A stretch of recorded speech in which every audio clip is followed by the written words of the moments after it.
Assalamualaikum warahmatullahi wabarakatuh. Alhamdulillahi rabbil alamin. Wa nasta'inu ala umuri dunya waddin. Wa ala alihi wa sahbihi ajma'in. Amma ba'du. Pertama-tama marilah kita panjatkan rasa puja syukur kita kehadirat Allah Subhanahu wa taala yang telah memberi kita nikmat, yakni nikmat iman dan nikmat kesehatan. Tak lupa kita anjurkan selawat beriring salam kepada baginda kita Nabi besar Muhammad sallallahu alaihi wasallam yang telah membara umatnya dari alam jahiliyah kepada alam Islamnya, yaitu agama Islam. Di kesempatan saya kali ini akan menyampaikan sebuah buku yang berjudul Sejarah Kehidupan Panjang Kita yaitu baginda Nabi besar Muhammad sallallahu alaihi wasallam. Hadirin hadirat rahimakumullah. Nabi kita Muhammad sallallahu alaihi wasallam, beliaulah sebuah orang yang keturunannya itu adalah keturunan Quraisy atau keturunan dari Nabi Ibrahim alaihissalam. Keturunan Rasulullah sallallahu alaihi wasallam. Jika dikatakan 1 tahun sebelum wafatnya Rasulullah sallallahu alaihi wasallam, ada yang juga berwasiat 10 tahun sebelum wafatnya baginda Nabi besar Muhammad sallallahu alaihi wasallam. Beliau berkata, orang yang dekat kepadaku di dunia maupun di akhirat bukan orang yang sering melaksanakan sholat, bukan orang yang sering mengerjakan zakat, tapi seorang yang sering melaksanakan sunnahku. Itulah orang yang paling dekat kepadaku dan melaksanakan sebab salawat kepadaku. Hadirin hadirat rahimakumullah, Nabi kita Muhammad sallallahu alaihi wasallam sebelum kecil dia sudah dirawat dengan adab dan budi. Nabi Muhammad kita, Nabi sallallahu kita, saat lahir, sebelum lahir dia orang tuanya, ibunya dan ayahnya, sejak lahir dia sudah jadi yatim piatu. Bayangkan 7 bulan sebelum kelahiran Nabi sallallahu alaihi wasallam, beliau sudah ditinggali oleh ayahnya yang bernama Syed Abdullah. Dan usia 5 tahun dia sudah ditinggali oleh ibunya yang bernama Siti Aminah. Maka saat usia 10 tahun itu sudah menjadi yatim piatu, sudah ditinggali oleh ibu dan ayahnya. Maka saat kelahiran baginda kita Nabi besar Muhammad sallallahu alaihi wasallam, itulah semua bumi, semua dunia yang berubah. Semua orang terubah sikapnya, karena tujuan Nabi Muhammad sallallahu alaihi wasallam diturunkan ke dunia, diturunkan ke bumi, itu bukan hanya untuk menyebarkan agama Islam, bukan hanya untuk mengajarkan agama Islam, menegakkan perintah Allah, perintah Islam yang diturunkan dari Allah Subhanahu wa taala. Bukan itu aja. Tapi tujuan Nabi Muhammad diturunkan ke bumi yaitu untuk perbaiki adab di dunia, akhlak manusia di dunia. itu kenapa semua orang yang ceramah bilang untuk panutan kita Nabi Muhammad sallallahu alaihi wasallam, kenapa adabnya lebih tinggi dari kita? Karena seorang sezaman sebelum lahirnya baginda kita Nabi besar Muhammad sallallahu alaihi wasallam itu akhlaknya tidak ada, adabnya tidak ada. Bahkan ada orang bapak yang membunuh anak, bahkan anak membunuh bapak. Ada di Arab dulu sebelum lahirnya baginda kita Nabi besar Muhammad sallallahu alaihi wasallam. Bahkan di Arab yang mulai dimukarramah, yang sudah dimukarramahkan oleh Nabi Ibrahim alaihissalam, tetap adabnya tidak ada. Sebelum lahirnya baginda kita Nabi Muhammad sallallahu alaihi wasallam, semua akhlak tidak ada, semua adab tidak ada. Bahkan pada zaman Nabi Ibrahim pun semua kalangan Quraisy tidak mempunyai adab kepada Nabi Ibrahim. Bukan tidak ada, tapi kebanyakan orang yang taat kepada Nabi Ibrahim, lebih banyak lagi orang yang ingkar kepada Nabi Ibrahim alaihissalam. Bukan Nabi Ibrahim aja, dari Nabi Ismail hingga Nabi Musa, Nabi Isa pun tetap tidak ada yang berupa anak orang manusia sebelum Nabi Muhammad sallallahu alaihi wasallam. Bahkan lebih banyak yang mengingkar kepada Allah daripada yang taat. Setelah kelahirannya Nabi kita Muhammad sallallahu alaihi wasallam pada tahun 7 Masehi, tahun Gajah, bulan Syawal, disitulah adab orang yang pada tahun itu pun berubah. Kebanyakan yang orang yang tadi balik saling membunuh.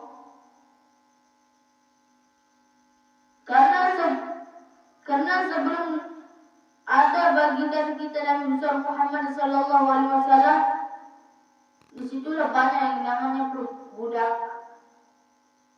Disitulah banyak namanya budak. Kalau dimasalahkan pada zaman dulu, budak ini adalah pembantu, tapi lebih kejam-kejamnya pembantu, lebih kejam daripada pembantu zaman sekarang. Jika dulu budak itu, maaf ya kalau budak itu tidak diharamkan saling zina. Bahkan kalau budak perempuan pun, kalau di zaman dulu budak perempuan pun tidak salah untuk saling ngintip. Itu tidak salah pada zaman dulu. Tapi saat kelahiran Nabi kita Nabi besar Muhammad, 1 tahun setelahnya berhenti. Tapi budak ini lebih banyak tahunnya. Nah, saat kelahiran baginda kita Nabi besar Muhammad sallallahu alaihi wasallam, itu semua hidayah sudah turun. Sebelum lahirnya sudah hidayah sudah turun. Hidayahnya itu banyak. Satu, sebelum lahirnya baginda kita Nabi besar Muhammad sallallahu alaihi wasallam, pada tahun 20 April tahun 7 Masehi, disitulah terjadi pengukuhan dari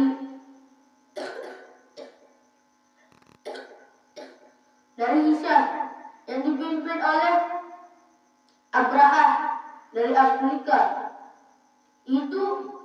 Itu kan mukarramah dari Nabi kita Muhammad sallallahu alaihi wasallam. Lalu Allah menurunkan sebuah burung yang dibilang burung ababil. Itu datang burung ababil, semua gajah ketakutan. Saat perginya gajah, tinggal tersisa raja dan pasukannya dibunuh dengan burung ababil. Itu mukarramah pertama sebelum lahirnya Nabi Muhammad sallallahu alaihi wasallam. Mukarramah yang kedua, Mekah seakan-akan menjadi sebuah kota yang begitu banyak air. Dulu sebelum lahirnya baginda kita Nabi besar Muhammad sallallahu alaihi wasallam, air Zam-Zam yang dibilang air yang ini paling melimpah di dunia itu sekali sebulan mendapatkan air dari air sumber Zam-Zam. Itu pun secendok.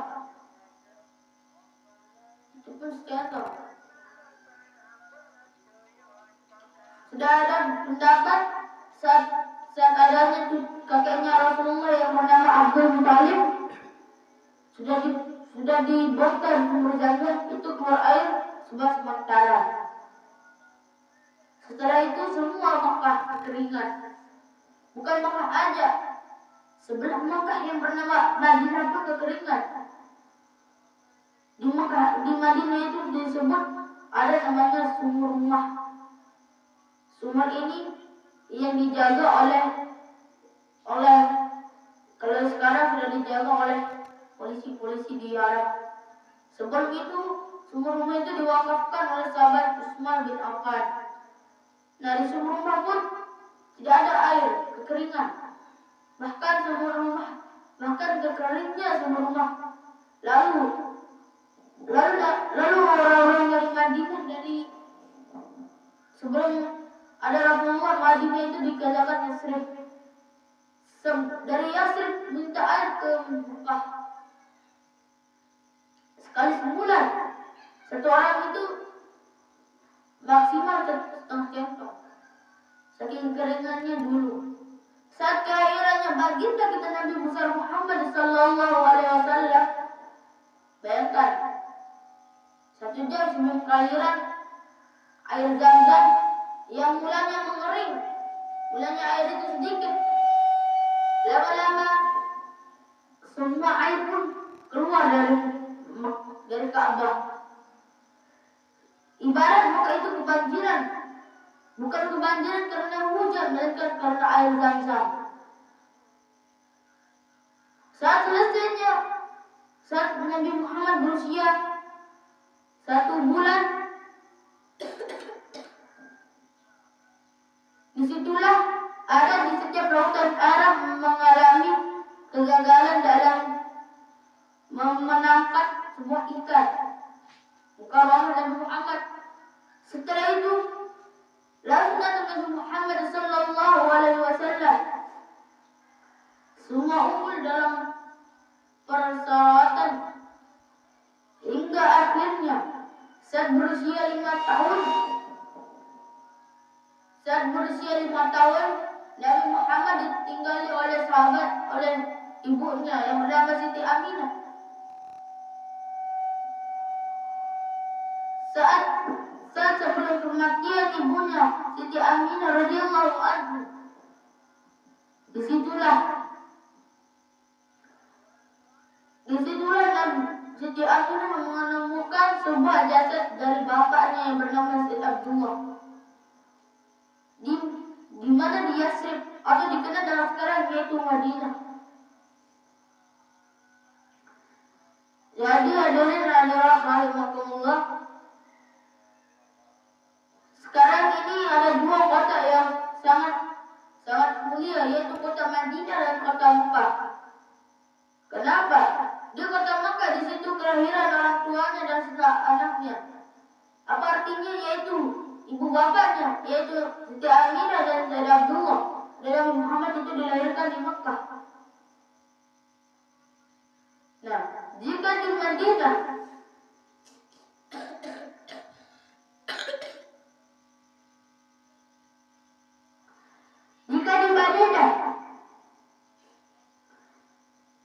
jadi di Madinah itu bukan cuma Nabi Muhammad yang mempunyai makam. Orang tuanya pun mempunyai makam di Madinah. Jadi hadirin rahimahullah, di Madinah itu di dekat Masjid Nabawi, di dekat makam sahabat, ada juga di sebelah itu ada 2 makam. Yaitu makamnya Said Abdullah dan Siti Aminah. Artinya itu makam ibu bapaknya. di dalam Masjid Nabawi ada sebuah ruangan khusus makam Nabi, makam Anbiya Muhammad. Itu adalah makamnya Nabi Muhammad sallallahu alaihi wasallam. Maka hadirin hadirat rahimakumullah, setelah itu berusia 5 tahun pada tahun 11 Masehi, pada tahun 11 Masehi, pada tahun 11 Masehi 20 Masehi, disitulah meninggalnya ibunya Siti Aminah. Setelah meninggalnya ibunya Siti Aminah, Rasul Nabi Muhammad dirawat oleh yaitu pamannya dan kakeknya. Pamannya siapa? Yaitu Abbas bin Abdullah, Hamzah bin Abdullah, dan juga Amr bin Mas'ud, yaitu dikenal dengan Abu Lahab. Itu pamannya Rasulullah. Nah, setelah dirawat oleh pamannya, Rasulullah sallallahu alaihi wasallam bertepatan dengan tanggal 13 Masehi tahun 18 Masehi, bulan April, disitulah meninggalnya kakek baginda Nabi besar Muhammad sallallahu alaihi wasallam. Jadi jika kalian pergi ke Syam,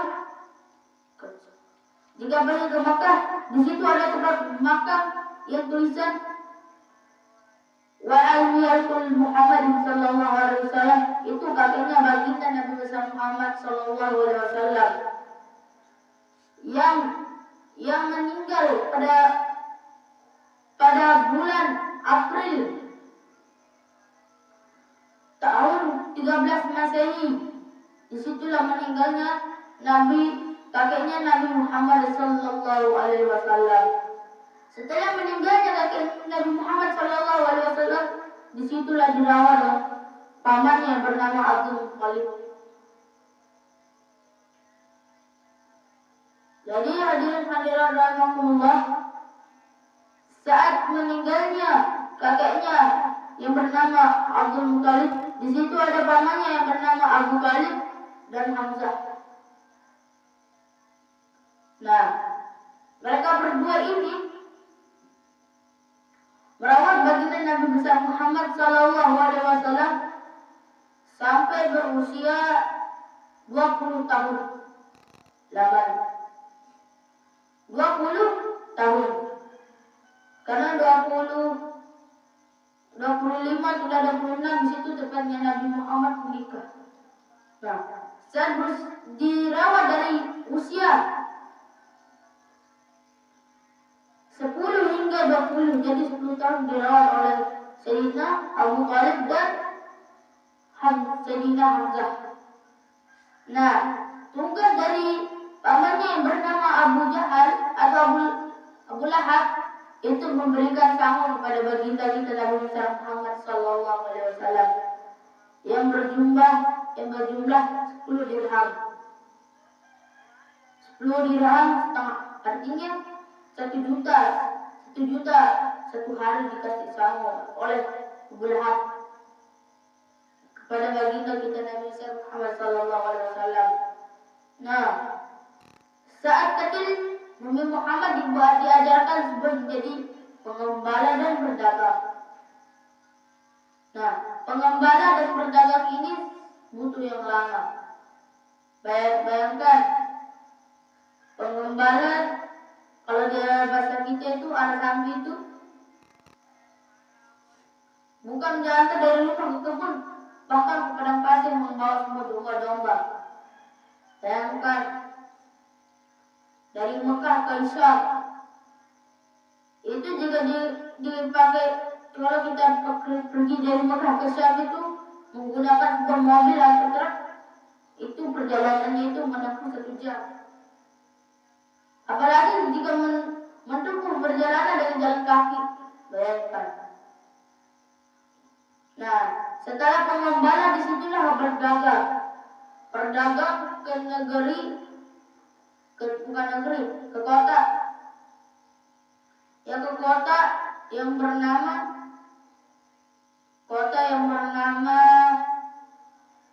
Yasrib, Madinah.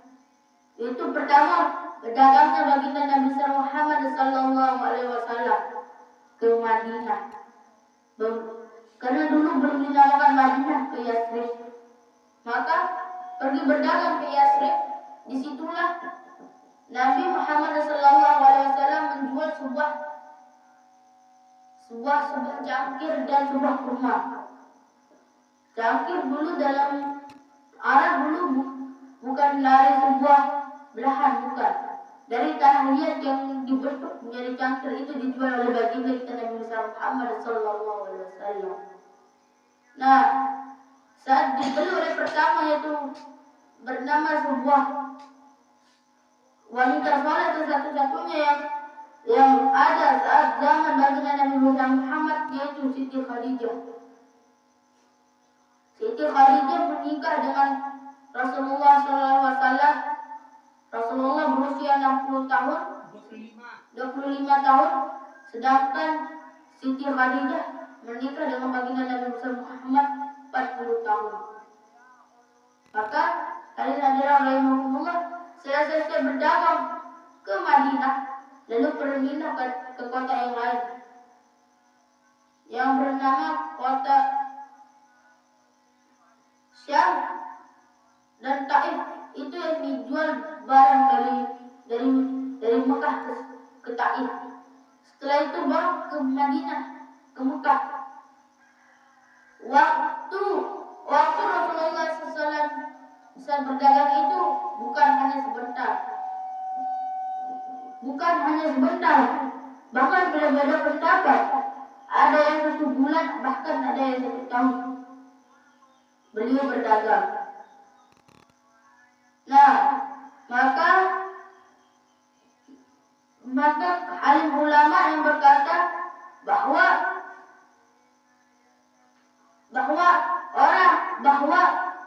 pekerjaan itu bukan diharamkan, bahkan ada yang berpendapat mubah dan dianjurkan. Nah, kenapa? Karena jika orang yang tidak bekerja, tugasnya cuma tidur, itu dikatakan haram. Karena tidur hingga lupa sholat, itu pun dikatakan haram. Itu makanya dikatakan bekerja untuk menambahkan hidupnya. Jika tidak bekerja, tidak dapat uang, stres membunuh diri itu bahaya. Walaupun banyak amal kita membunuh diri, itu hukumnya haram, kekal di neraka jahanam. Maka setelah bekerja yang sangat lama, yang berjumlah 1 tahun, itu baginda Nabi Muhammad sallallahu alaihi wasallam sudah berusia 19 tahun. Nah, setelah 19 tahun, beliau diajarkan oleh pamannya yang dekat, yaitu Sayyidina Hamzah dan Abbas. Hamzah dan Abbas ini dikenal dengan sebuah hebatnya berpedang. Dari usia 19 hingga ke usia 24, di sini sudah diajarkan semacam ketentaraan oleh pamannya. Maka hadirin rahimahullah, Nabi kita Nabi besar Muhammad sallallahu alaihi wasallam itu dikatakan oleh sahabat yang bernama Abu Hurairah, Nabi Muhammad itu dikatakan kekal. Nabi Muhammad itu dibilang kekal. Bahkan sejarahnya Nabi Muhammad itu mempunyai keunikan tersembunyi, yaitu sebuah tubuhnya, kekuatannya. Kenapa tubuh Nabi Muhammad itu kekal? Otaknya itu besar. Nabi Muhammad itu mempunyai otak, tapi besar. Gerakan teknik pedang pun bisa mengalahkan semua sahabat Ali bin Abi Thalib. Sahabat Ali yang bilang remaja yang paling kuat dan paling cerdas bisa ditumbangkan oleh Rasulullah Sallallahu Alaihi Wasallam. Bahkan usianya Rasulullah pun sangat terbatas. 50 tahun bisa mengembangkan pemuda yang berusia 20 tahun. Nah, itu karena diajarkan oleh pamannya yaitu Abbas dan Hamzah. Sudah diajarkan sampai 24 tahun.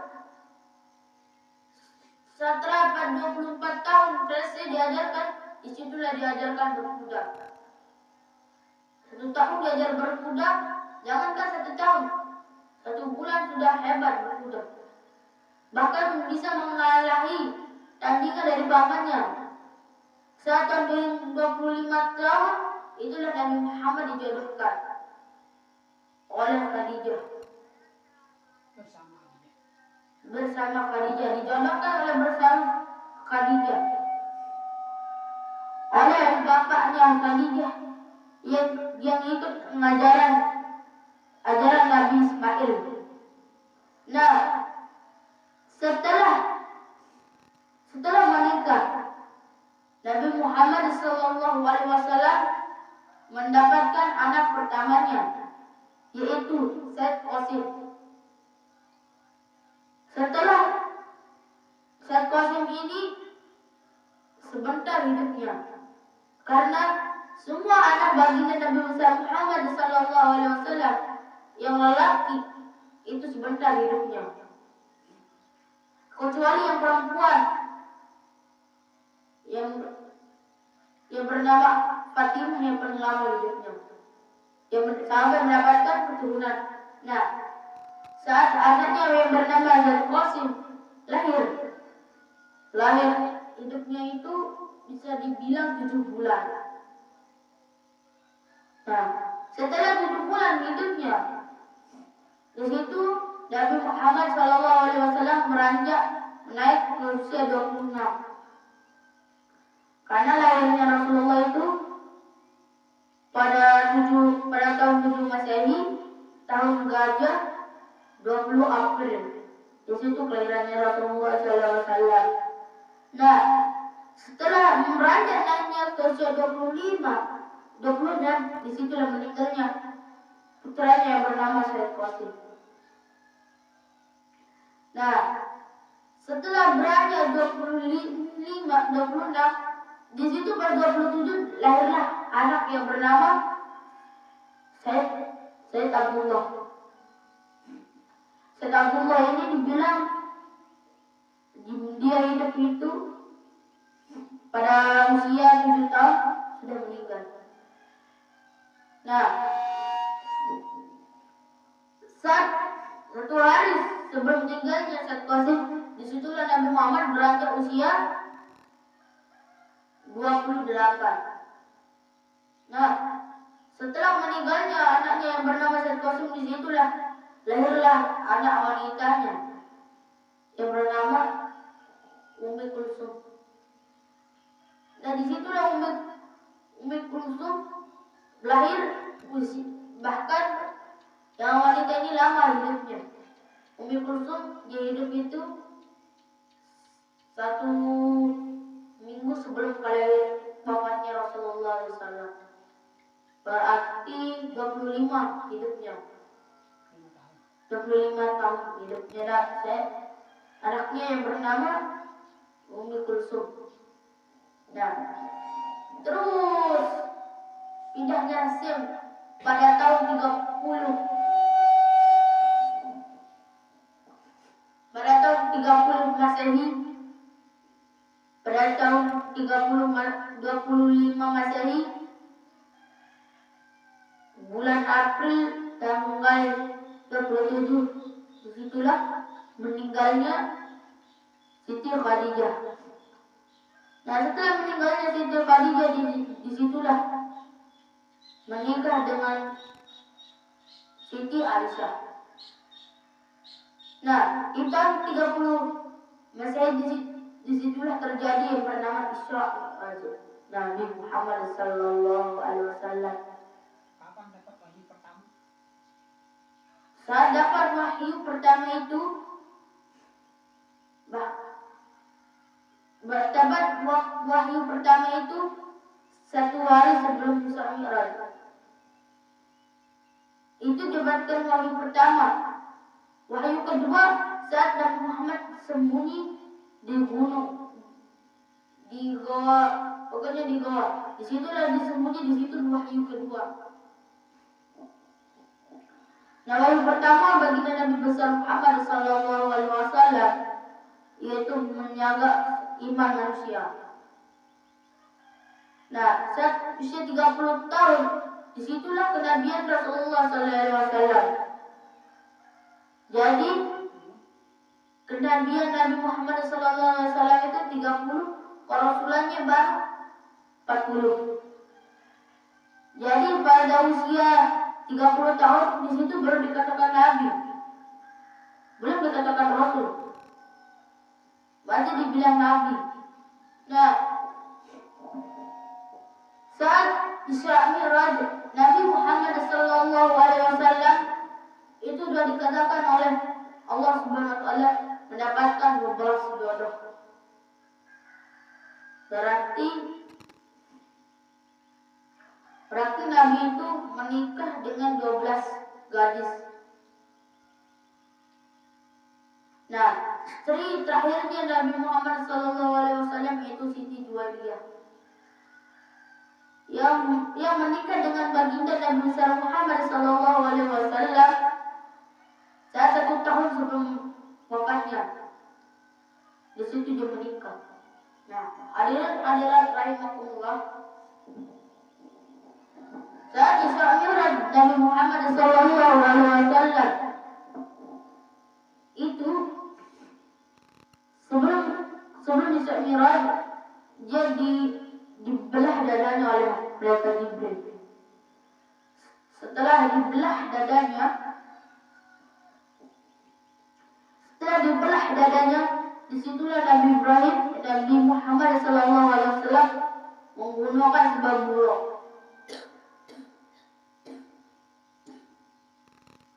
Yang mana buruk ini sebuah hewan yang bernama kuda, tapi mempunyai sayap. Bahkan berbagai banyak pendapat. Bahkan ada yang buruk ini sebuah cahaya yang mempunyai sayap. Bahkan ada sebuah seperti kuda yang putih bersinar mempunyai sayap. Yang jelas kuda yang putih bersinar mempunyai sayap, yaitu nama buruk. Buruk ini mempunyai kecepatan yang sangat cepat, lebih cepat daripada cahaya. Bayangkan cahaya lampu yang baru kita menyalakan satu-satu sudah nyala. Itu sebelumnya sudah mengalahi cahaya lampu buruk. Nah, setelah pergi dari Mekah ke Masjidil Aqsa, disitulah sholat. Disitulah diajarkan sholat witir oleh malaikat Jibril. Sholat witirnya itu 1 rakaat. Itu sholat pertamanya bagi Nabi besar Muhammad. Tapi imamnya itu cuma para anbiya di belakang. Makmumnya itu semua para nabi, dari Nabi Adam hingga Nabi Isa. Nabi-nabi yang bukan termasuk 25 nabi pun ikut sholat. Pokoknya semua nabi dan rasul. Itu makanya Nabi Muhammad mendapatkan gelar Imamul Anbiya wa Rasul. Artinya imam nabi dan rasul. Semua nabi, bahkan ada ulama berkata nabi itu banyak. Ada yang bisa dikatakan 3.000 nabi dan 300 rasul. Itu yang menjadi makmum di Masjidil Aqsa. Itu dikatakan disitulah diberkahnya Masjidil Aqsa. Berarti apa yang menyumbangkan ke Palestina untuk Masjidil Aqsa itu akan mendapatkan pahala jariah. Nah, disitulah diberkahi Masjidil Aqsa, disitulah dilipat gandakan sholatnya. Bayangkan, sholat di Masjidil Aqsa 1 lima waktu itu kebaikan dilipat gandakan. Nah, hadirin rahimahullah, setelah sholat witir 1 rakaat dan makmum para nabi, lalu berpindah ke langit. Tembus langit pertama, bertemu dengan Nabi Adam, kedua Nabi Yunus dan Nabi Isa, Nabi Yahya dan Nabi Isa. Terus langit keempat bertemu dan terus langit ketiga bertemu dengan Nabi Yusuf alaihissalam. Terus langit keempat bertemu dengan Nabi Sulaiman alaihissalam. Terus langit kelima bertemu dengan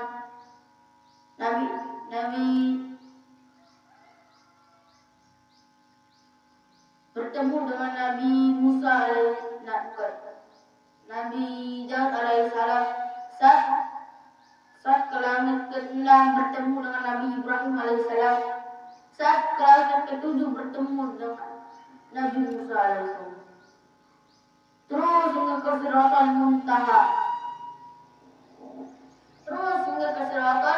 Muntaha.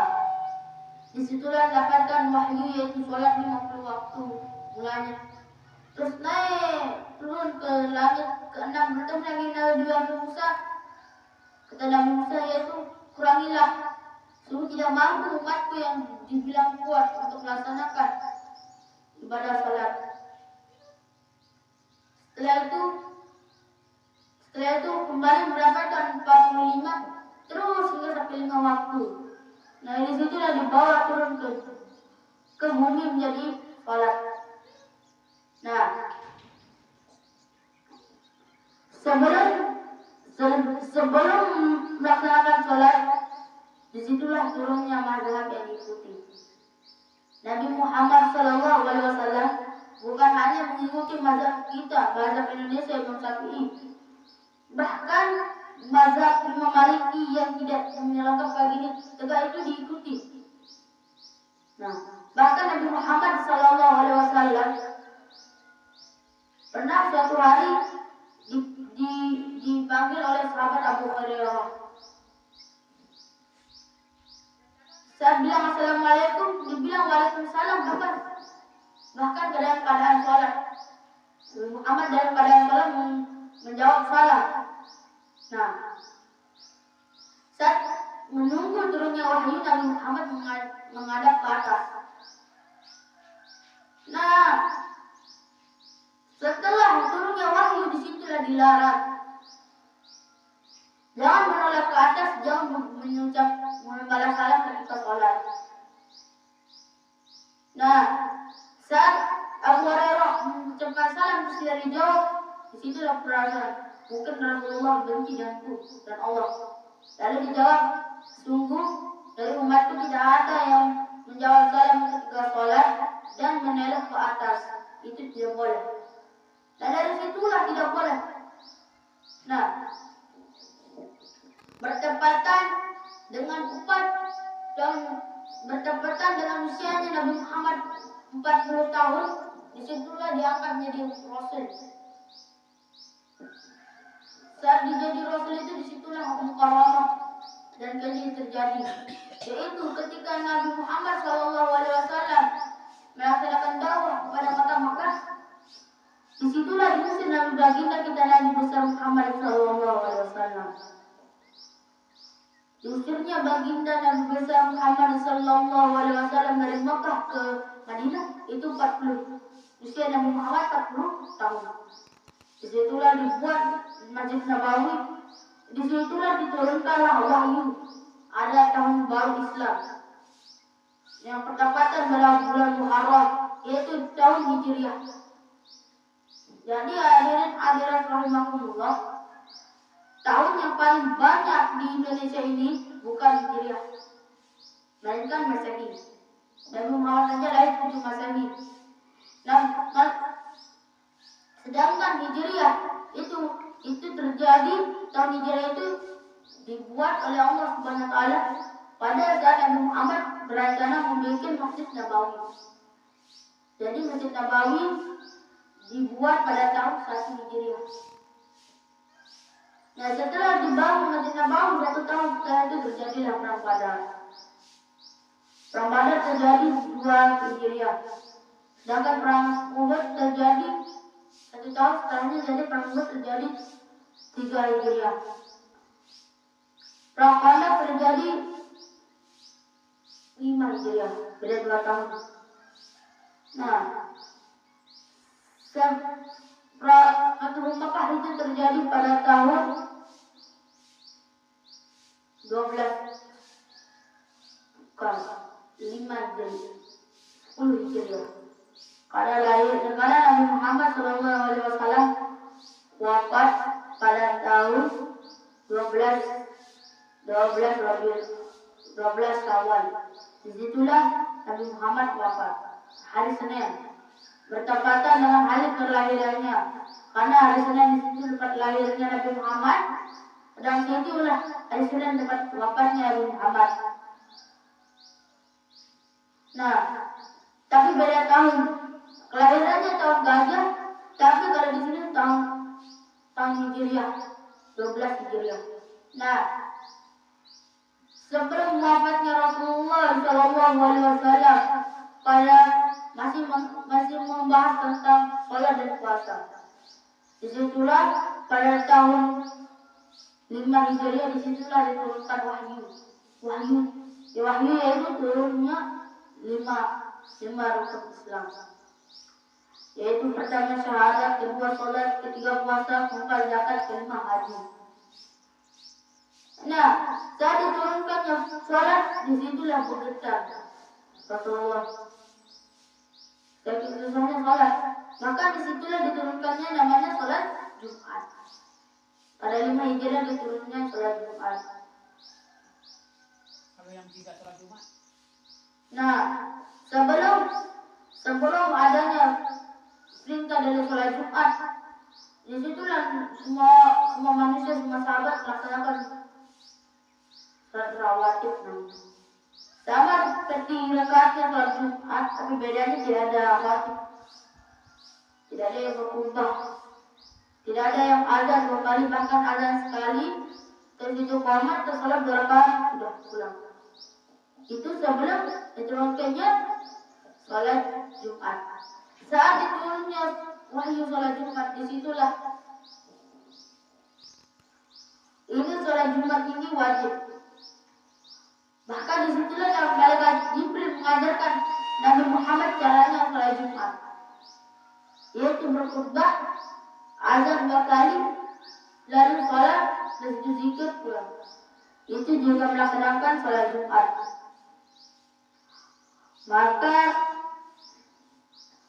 di sholat Jumat itu, maka setelah satu bulan sebelah itu, disitulah beranjak bulan Ramadan. Nah, bulan Ramadan ini di tanggal saya tidak ada puasa. Bahkan dimubahkan. Mubahnya itu apa? Mau puasa mau tidak apa-apa. Yang tidak puasa tidak dapat apa-apa, yang puasa tidak dapat apa-apa. Jadi tetap Islam tapi tidak dapat pahala dan dosa. Itu sebelum dapatkan wahyu dari Allah Subhanahu wa taala. Setelah bulan Ramadan bertepatan dengan tahun 6 Hijriah atau 25 Masehi, disitulah diturunkannya ayat Al-Quran, ayat suci Al-Quran, dan sebuah perintah berpuasa. Disitulah diturunkannya ayat Al-Quran. Yang surah pertama yaitu Al-Alaq, Iqra. Ayat 1-5 yang berbunyi Iqra bismi rabbikal ladzi khalaq, khalaqal insana min 'alaq, Iqra wa rabbukal akram, alladzi 'allama bil qalam, 'allamal insana ma lam ya'lam. Disitulah turunnya ayat Al-Quran. Di situ Nabi Muhammad bergetar.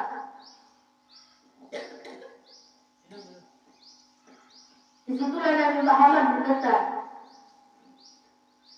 Terus jawaban Nabi Muhammad kepada malaikat Jibril, ana la anta wa iqra. Artinya saya tidak bisa membaca. Karena dulu Nabi Muhammad SAW diajarkan membaca dan menulis itu pada usia 45 tahun. Itu diajarkan.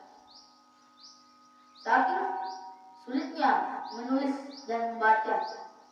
Lalu setelah itu diajarkan, disitulah menuliskan wahyu.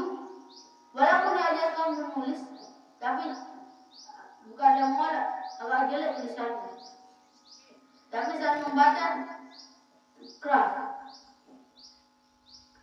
Maka pada tahun 10 Hijriah pada usia Nabi Muhammad 50 tahun, disitulah terjadinya Fathu Mekah. Disitulah kebebasan di kota Mekah. Di situ semua bebas di kota Mekah. Jadi hadirin-hadirat rahimakumullah, di Fathu Mekah itu Rasulullah membaca surah Al-Isra yang berkata, "Lal Masjidil Haram, lal Masjidil Aqsa allazi abarakana Allahu." Di situlah dihancurkan semua berhala. Nah, disitulah tempat haji diturunkan. Disitulah perintah haji dilaksanakan. Karena saya mendapatkan huruf imam di tahun 45 Hijriah itu, semuanya itu haji itu tidak ada haji, bahkan umrah. Mengartikan hal itu umrah. Karena umrahnya bukan di Ka'bah, karena dihalang oleh kafir Quraisy. Disitulah umrahnya itu dibuat dengan batu-batu. Langsung diputari seperti haji. Bahkan ada peninggalannya hingga sekarang di jalanan Madinah dan Makkah. Maka setelah Fathu Makkah, semua ajaran Islam sudah berkembang biak, menyebar hingga ke bangsa Yahudi, Israel, Palestina. Bahkan di situ di Palestina, ke Romawi dan Persia, itulah terjadi perang besar. Mu'tah menegakkan agama Persia. Nah, percepatan dengan tahun 12 Hijriah, disitulah Nabi Muhammad melaksanakan haji wada. Disitulah menikah dengan Siti Juwairiyah. Melaksanakan haji wada. 3 bulan setelah haji wada, disitulah Nabi Muhammad melaksanakan safar, yaitu demam panas. Biasa anak-anak kecil yang demam panas sekarang bisa berjalan, itu demamnya Nabi Muhammad itu tidak bisa jalan dalam 7 hari. 13 tahun setelah sakitnya baginda Nabi Muhammad, disitulah diturunnya wahyu terakhir, yaitu dicabut nyawanya oleh Allah Subhanahu wa taala. Itulah malaikat maut datang. Nah, sebelum dicabut nyawanya, itu Nabi Muhammad berpesan, "Berikanlah kabar baik kepadaku. Sungguh para bidadari, para malaikat menganti dari rok-roknya. Dan sebelum meninggal sudah menganti di atas langit. Bidadari dan malaikat. Saya tidak mau itu. Sebutkan berita yang gembira kepada umatku. Tidak akan masuk sebuah surga. Tidak akan semua masuk surga umat sebelum kamu, yaitu umat dari Nabi Adam hingga Nabi Isa masuk surga. Sebelum umat masuk surga." Jadi, hadirin rahimakumullah, semua umat Nabi Adam hingga Nabi Musa, Nabi Adam hingga Nabi Isa itu belakangan masuk surga. Bahkan ada yang menunggu 1000 tahun untuk masuk surga, bahkan lebih. Karena umat Nabi Muhammad banyak, bahkan Nabi Muhammad yang punya dosa pun harus dicuci di neraka, hingga dosanya habis baru masuk ke surga. Itu pun satu hari 100 tahun. Bayangkan. Nah, setelah mengambil gembira pun disitulah dicabut nyawanya. Disitu rasa sakitnya, dicabut nyawa. Disitulah Rasulullah berkata, biarkan semua rasa sakitnya itu ke aku, jangan ke umatku. Saking pedulinya kepada kita. Nah, sebelum meninggalnya itu disitulah wasiat. Wahai umatku, as-salat, jagalah salat dan iman. Salat dan sunnahku. Jika kalian mendengar kepadaku, mengerjakanlah sunnahku. Dan orang yang ingin mengerjakan dekat denganku di dunia dan akhirat, laksanakanlah salawat dan laksanakan sunnahku. Dan disitulah Nabi Muhammad wasiat terakhir. Dan disitulah diangkatlah rohnya Nabi Muhammad SAW. Disitulah panggilan kita. Mungkin semua ini yang bisa saya sampaikan. Kurang lebihnya mohon maaf. Yang salahnya dari saya, benarnya dari Allah SWT. Demikian, wassalamualaikum warahmatullahi wabarakatuh.